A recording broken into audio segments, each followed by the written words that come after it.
Good morning, everybody, and welcome. I'm going to take you on a trip to go see all the sugar maples, well, hopefully sugar maples that I've growing. But I wanted to walk through some of the stuff that I've been planting over the last week and a half, and it's still pretty cold and windy out, so I'm going to make this quick. I will be making a separate video on this property and my other urban lot, detailing exactly what I've planted, but I think I've planted, maybe 40 bushes and 12 trees. That's a pink lemonade blueberry right there. And I have pawpaws, planted a whole bunch of pawpaws here. There's elderberry, and I just trying to fill in space, so I think there's a bush here, there's another pawpaw here, all through, and I'll cover all that. But what I'm trying to do is turn this into an actual forest with mostly bushes and then fruit trees. And it's going along pretty well, and I wanted to record planting more of it, but it was so cold and wet and rainy, I basically just ran out here with a hand shovel and just planted stuff as much as I could, as quickly as I could. So like here is an autumn olive. Planted, I think, 6 of those, kind of spaced throughout. There's my mullein there, and there's another autumn olive, I do believe. Could be a sea berry. I've filled in more fruit trees around there, and I still have another 6 apple, and I think a couple more peach, and whatever else I randomly ordered yesterday. But what I want to talk about is this, what the sign used to say is sugar bush. Because here, and if you can pick up all the flags, just as many flags as there are, there's probably twice as many maple trees that have come up. And this might be the year that I think about thinning them out. This is their 3rd year, because this is the 3rd year, starting of the 3rd year where I haven't mowed any of this area, other than the government coming in and mowing part of that. But all of these maples have been saved, and they're all about 3 years. And while I'm thinking about planting them or transplanting them somewhere else, and maybe just selling them for $1 a piece or whatever I'm going to do, is they're going to get a lot bigger, and this is a prime time to actually have them transplanted. So I'm going to go over to an actual adult maple tree to show you the size comparison, and maybe I can get an idea of how many of these trees I'm actually going to leave. Okay, so the one in the center is probably 70 years old. Hopefully I don't catch the sun too much here.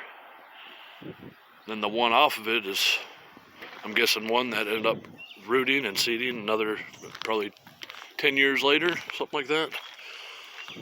So just imagine the space. Really, it would look like maybe I could afford to keep 4 or 5 of those trees. But I also got to keep in mind that for my uses, as far as having trees in the yard, trees where I can actually tap and make maple syrup out of, they can be 30 to 40 years old, and you can tap them. And the reason why I'm guessing or estimating that this is 70 years old is that's when this whole neighborhood was, mowed down. All the trees were removed and they made it into neighborhoods.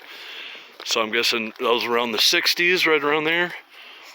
And that's about how old this tree would be, because it's maple, and then these black walnut trees, like this one, were like the go-to trees for planting out new neighborhoods.